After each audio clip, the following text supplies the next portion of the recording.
प्रिया सुबह घर की दहलीज पर खड़ी होकर रोज की तरह धूप सेक रही थी। उफ, ये दिल्ली की सर्दियां भी ना। प्रिया इतना कहकर पीछे की तरफ होती है और हल्का सा अपना बैलेंस खो देती है। तभी देव उसको कमर से पकड़ लेता है। प्रिया पीछे मुड़कर अपने पति देव को देखती है और मुस्कुरा देती है। देव उसके मुस्कुराने पर थोड़ा सा खींच जाता है। देव उससे कहता है कि कितनी बार कहा है प्रिया, अपना ध्यान रखा करो, अभी अगर गिर जाती तो कौन संभालता तुम्हें। प्रिया हल्का सा मुस्कुराकर बोलती है, आप हो ना संभालने के लिए मुझे।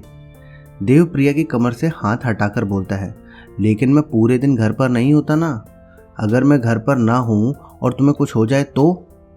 तभी प्रिया उसका हाथ अपने हाथ में लेकर बोलती है, देव मुझे कुछ नहीं होगा। देव अपना हाथ उसके पेट पर रखकर बोलता है कि तुम क्यों भूल जाती हो कि अब तुम अकेली नहीं हो। प्रिया उसको बीच में ही काट देती है, अच्छा सॉरी ना बाबा, मैं आपसे पक्का ध्यान रखूंगी, अपना भी और अपने छोटे नवाब का भी। देव उसको पकड़कर कुर्सी पर बैठाता हुआ बोलता है कि मुझे तो कोई भी चलेगा। प्रिया उसकी तरफ देखकर बोलती है, लेकिन मुझे तो आपके जैसा ही एक छोटा देव चाहिए। वैसे तो प्रिया को देखकर अभी भी नहीं लगता है कि उसकी प्रेगनेंसी के 9 महीने पूरे हो गए हैं और कभी भी उसकी डिलीवरी हो सकती है, क्योंकि प्रिया पूरे दिन घर का कोई ना कोई काम जरूर करती ही रहती है। प्रिया और देव दिल्ली के पहाड़गंज में पिछले 2 साल से रह रहे हैं। जब देव और प्रिया की शादी हुई थी, उसके 1 महीने बाद ही देव की नौकरी दिल्ली में लग गई थी।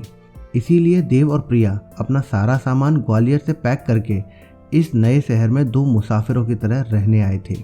देव और प्रिया ने पिछले 2 साल में अपने प्यार के सबसे अच्छे दिन और सबसे अच्छे लम्हे इसी घर में देखे हैं, और प्रिया ने खुद दूर शहर में अकेले रहकर ये 9 महीने कैसे निकाले हैं उसको ही पता है। प्रिया उसी कुर्सी पर बैठकर किताब पढ़ रही होती है कि देव पीछे से आता है और उसके माथे पर किस करके ऑफिस जाने के लिए निकल जाता है। तभी देव को उसके घर से फोन आता है। देव फोन उठाता है तो सामने से आवाज़ देव की माँ की होती है।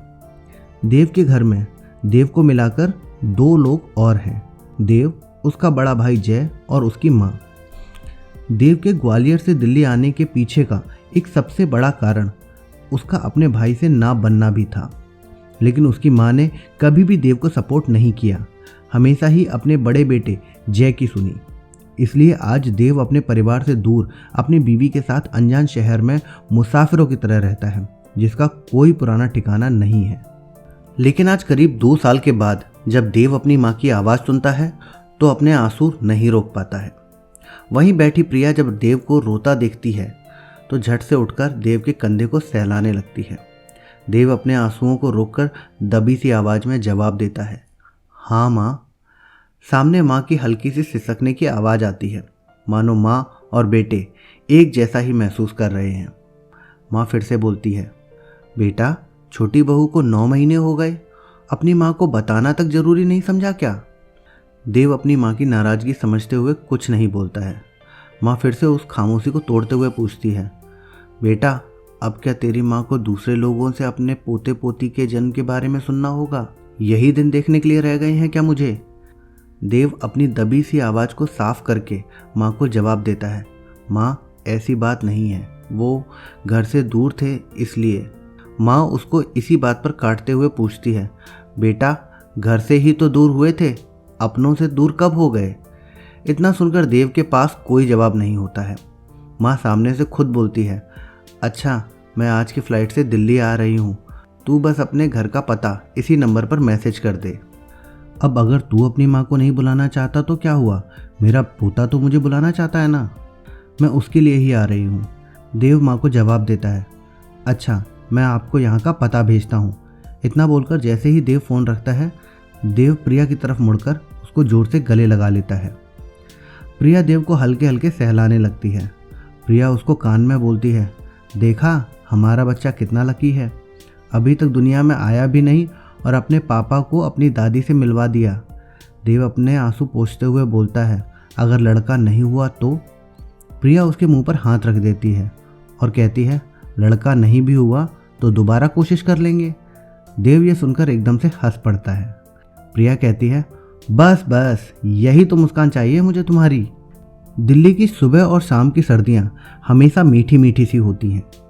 देव आज माँ के आने की खुशी में ऑफिस से छुट्टी लेकर घर ही रुक गया था। शाम होते ही घर की बेल बजती है। देव जल्दी से जाकर दरवाज़ा खोलता है तो सामने माँ खड़ी होती है। देव एकदम से माँ को जोर से गले लगा लेता है।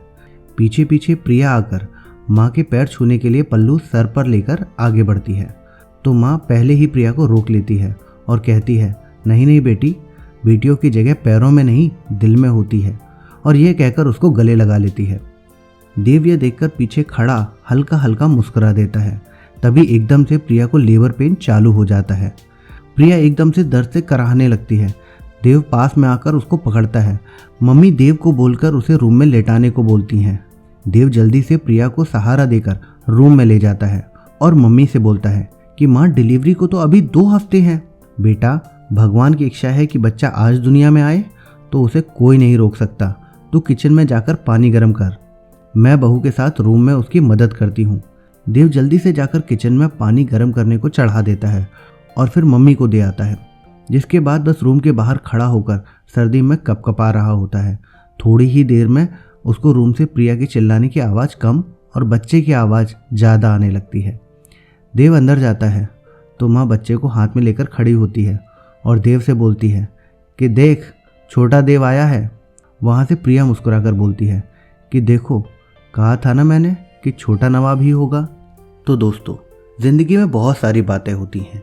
हमें अपनी पुरानी बातों को भूलकर आगे बढ़ने की ज़रूरत है ताकि हमारे रिश्ते आगे बढ़ सकें और जो हो चुका है उसको भूला जा सके, ताकि आप अपनी ज़िंदगी को कल में ना जीकर आज में जी सकें। मैं उम्मीद करता हूँ कि आपको हमारा आज का सुविचार पसंद आया होगा। अब अगर आपको वीडियो पसंद आई है तो वीडियो को लाइक करें, अपने दोस्तों के साथ शेयर करें और ऐसी ही और सुविचार कहानियों के लिए हमारे चैनल सुविचार कहानियाँ को ज़रूर सब्सक्राइब करें। चलिए मिलते हैं अब आपसे अगली वीडियो में एक और नया सुविचार लेकर।